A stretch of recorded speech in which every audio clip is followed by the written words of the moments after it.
Halo semuanya, di sini kami akan menjelaskan mengenai rencana pelaksanaan pembelajaran yang telah disusun oleh kelompok kami, yaitu kelompok 7, untuk siswa disleksia tingkat SD atau sekolah dasar. Yang melatar belakangi dari rencana pelaksanaan pembelajaran kelompok kami adalah yang pertama, hasil penelitian Budiani pada 2018 di SDN 1 Stangsit, Kecamatan Sawan, Buleleng, Bali, anak dengan kebutuhan khusus disleksia mengalami kesulitan membaca atau memproses fonologi sehingga kurang mampu membaca, mengeja kata, dan berbicara. Selanjutnya adalah indikator perilaku anak disleksia menurut Najib Zulhan adalah sebagai berikut. Yang pertama, tidak lancar dalam membaca. Yang kedua, sering terjadi kesalahan dalam membaca. Yang ketiga, memahami isi bacaan yang rendah. Yang keempat, sulit membedakan huruf yang mirip. Selanjutnya adalah topik bahasan yang diambil berupa pengenalan metode belajar membaca pada anak disleksia di tingkat sekolah dasar atau SD dengan mengadaptasi metode belajar multisensori dan fonik. Rencana pelaksanaan pembelajaran atau RPP yang kami susun adalah sebagai berikut. Nama sekolah SD Inklusi, jenis kebutuhan khusus, kesulitan belajar spesifik yaitu disleksia. Mata pelajaran tematik dengan muatan bahasa Indonesia. Tema 7 yaitu benda, hewan, dan tanaman di sekitarku. Subtema 2, hewan di sekitarku. Kelas 1 semester 2. Materi pokok yaitu pengenalan hewan, alokasi waktu 3 kali 60 menit per minggu. Kompetensi inti. Kompetensi inti 1 yaitu menerima dan menjalankan ajaran agama yang dianutnya. Kompetensi inti 2 yaitu menunjukkan perilaku jujur, disiplin, tanggung jawab, santun, peduli, dan percaya diri dalam berinteraksi dengan keluarga, teman, dan guru. Kompetensi inti 3 yaitu memahami pengetahuan faktual dengan cara mengamati, mendengar, melihat, membaca, dan menanyakan berdasarkan rasa ingin tahu tentang dirinya, makhluk ciptaan Tuhan dan kegiatannya, serta benda yang dijumpai di rumah maupun sekolah. Kompetensi inti 4 yaitu menyajikan pengetahuan faktual dalam bahasa yang jelas, sistematis, dan logis, dalam karya yang estetis, dalam gerakan yang mencerminkan anak sehat, dan dalam tindakan yang mencerminkan perilaku anak yang beriman dan berakhlak mulia. Kompetensi dasar dan indikator pencapaian. Kompetensi dasar yang pertama adalah mengenal teks cerita narasi sederhana mengenai perkenalan nama dan jenis-jenis penggolongan hewan berdasarkan tempat hidupnya di sekitar dengan bantuan media dan orang lain dalam bahasa Indonesia, baik secara lisan maupun tulisan. Dengan indikator pencapaiannya yaitu mengidentifikasi nama hewan berdasarkan tempat hidupnya, baik di darat, air, atau udara.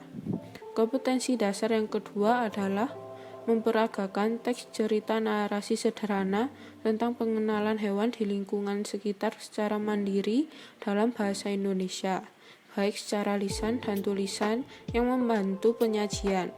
Dengan indikator pencapaiannya adalah membaca teks cerita narasi sederhana tentang pengenalan hewan. Nilai karakter yang ingin dicapai adalah religius, bertanggung jawab, disiplin, dan percaya diri. Tujuan pembelajaran yang ingin dicapai adalah 1. Melalui media gambar yang bergerak atau video, diharapkan dapat menarik minat peserta didik untuk mengamati materi dengan cermat. 2. Melalui mengamati gambar dan nama hewan, peserta didik dapat mengamati dan mempraktikkan penulisan ejaan yang benar. 3. Melalui materi mencocokkan hewan dengan habitat atau tempat hidupnya, peserta didik dapat mengidentifikasi mengenai jenis-jenis hewan berdasarkan pengelompokan tempat hidupnya dengan benar. 4. Melalui membaca teks narasi, peserta didik dapat mengenali dan mengingat kata dengan tepat. 5. Melalui membaca cerita fabel, Peserta didik dapat meningkatkan kemampuan membacanya dengan tepat. 6. Melalui percakapan mengenai hewan di sekitar, peserta didik dapat menuliskan ejaan yang benar sehingga dapat mengurangi bias huruf yang mirip. Materi pembelajaran dalam RPP kami adalah sebagai berikut. Yang pertama, pengamatan video pengenalan hewan.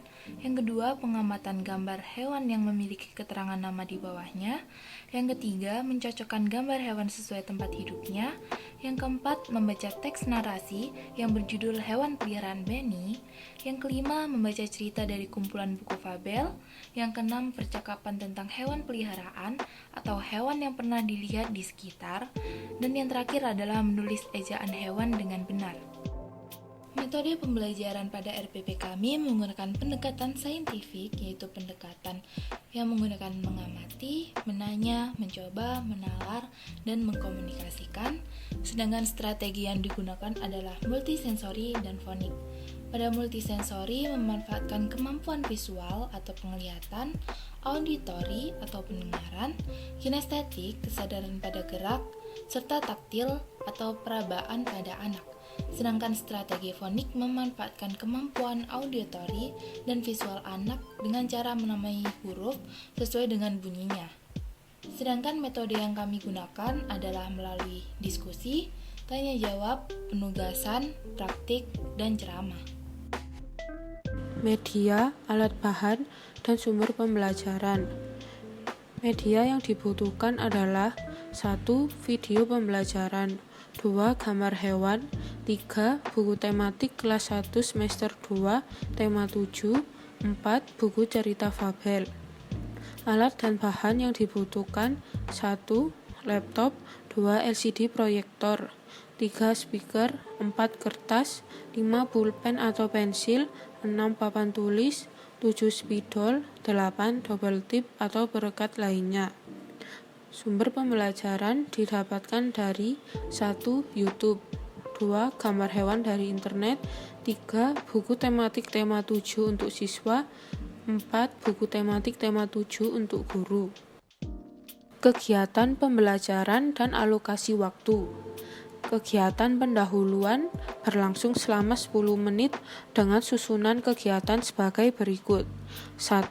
Pengajar mengkondisikan peserta didik untuk duduk di bangku masing-masing dengan rapi dan tenang. 2.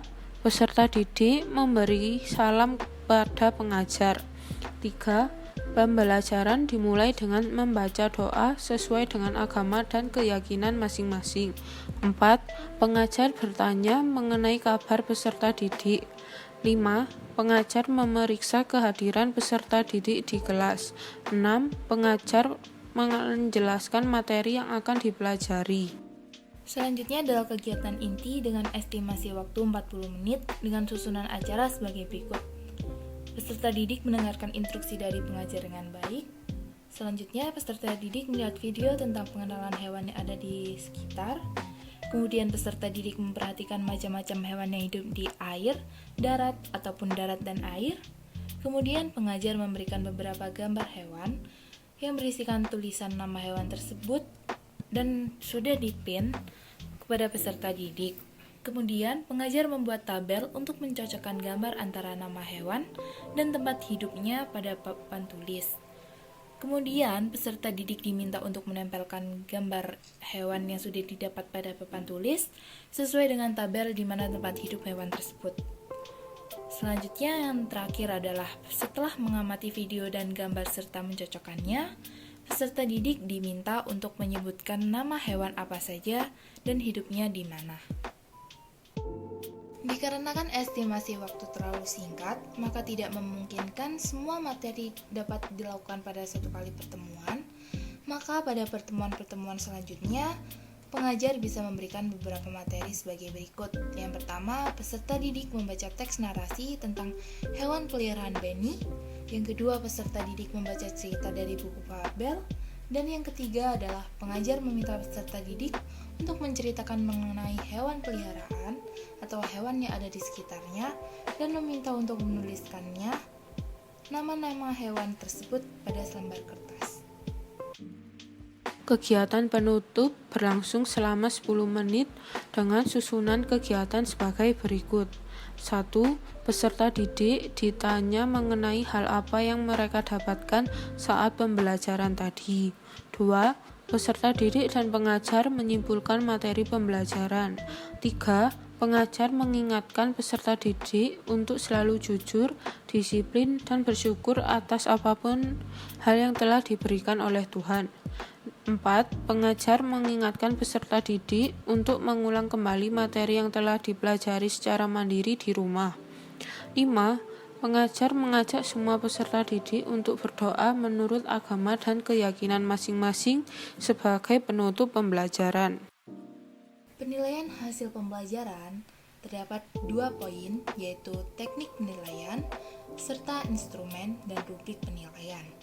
Pada teknik penilaian, penilaian sikap menggunakan observasi keseharian peserta didik, penilaian pengetahuan menggunakan tes tertulis, yaitu mengerjakan latihan soal.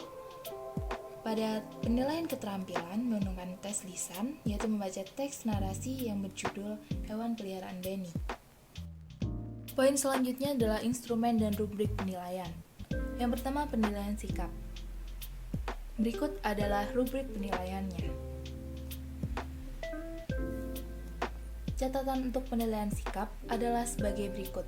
Poin pertama, aspek perilaku sesuai kriteria.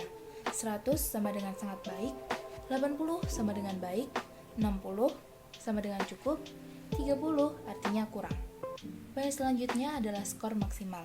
Skor ini didapat dari jumlah skor tertinggi dikali jumlah kriteria, sama dengan 100 dikali 3, sama dengan 300. Poin selanjutnya adalah skor sikap. Skor ini didapat dari jumlah skor yang diperoleh peserta didik dibagi jumlah kriteria. Artinya, skor yang diperoleh peserta didik dibagi 3 sama dengan hasil dari skor sikap. Poin selanjutnya adalah kode atau predikat. 81-100 poin artinya sangat baik, 61-80 poin artinya baik, 31-60 poin artinya cukup, dan 0-30 artinya kurang. Yang kedua adalah penilaian pengetahuan. Pada penilaian ini menggunakan soal. Yang pertama, sebutkan nama hewan yang kamu ketahui dengan kunci jawaban ikan, kucing, kelinci, gajah, dan lain-lain.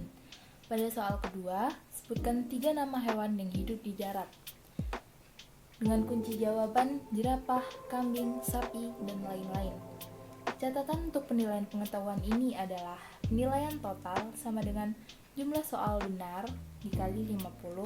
Hasilnya adalah penilaian total dari penilaian pengetahuan. Yang ketiga adalah penilaian keterampilan. Berikut rubrik penilaiannya.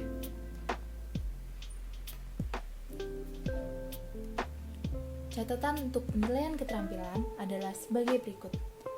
Yang pertama, indikator. 4 artinya sangat baik, 3 artinya baik, 2 artinya kurang baik, dan 1 artinya tidak baik. Poin selanjutnya adalah skor maksimal dengan jumlah skor tertinggi dikali jumlah kriteria sama dengan 4 dikali 3 sama dengan 12. Poin selanjutnya adalah skor keterampilan. Skor ini diperoleh dari jumlah skor yang diperoleh oleh peserta didik dikali jumlah kriteria, sama dengan skor yang diperoleh peserta didik dibagi 3 sama dengan skor keterampilan. Selanjutnya adalah poin kode atau predikat. 4 artinya sangat baik atau A, 3 artinya baik atau B, 2 artinya kurang baik atau C, dan 1 artinya tidak baik atau D. Evaluasi keberhasilan pembelajaran. 1. Lembar penilaian total yang ditampilkan sebagai berikut. Terdapat kolom untuk nomor, kolom untuk nama peserta didik, kolom untuk skor sikap, kolom untuk skor pengetahuan, kolom untuk skor keterampilan, kolom untuk jumlah skor, kolom untuk nilai akhir. Nilai akhir didapatkan dari jumlah keseluruhan skor dibagi jumlah penilaian dikalikan 100. Kriteria evaluasi. Jumlah rata-rata nilai akhir keseluruhan kelas didapatkan dari jumlah seluruh nilai akhir dibagi jumlah banyaknya peserta didik. Apabila jumlah rata-rata nilai akhir seluruh kelas terbilang tinggi, maka metode pembelajaran ini dapat dikatakan berhasil. Jika metode pembelajaran dikatakan berhasil, maka metode ini dapat diterapkan di kesempatan berikutnya. Namun, apabila metode pembelajaran ini tidak dapat dikatakan berhasil, maka harus ada riset ulang dan melakukan revisi metode pembelajaran supaya tujuan awal pembelajaran dapat tercapai. Terima kasih telah menonton video penjelasan mengenai rencana pelaksanaan pembelajaran untuk siswa disleksia tingkat sekolah dasar dengan topik bahasan yang diambil mengenai pengenalan metode belajar membaca pada anak disleksia di tingkat sekolah dasar atau SD. Apabila ada kekurangan dan kesalahan, kami mohon maaf dan kami mengucapkan terima kasih sebesar-besarnya telah menonton video ini hingga selesai. Sampai jumpa.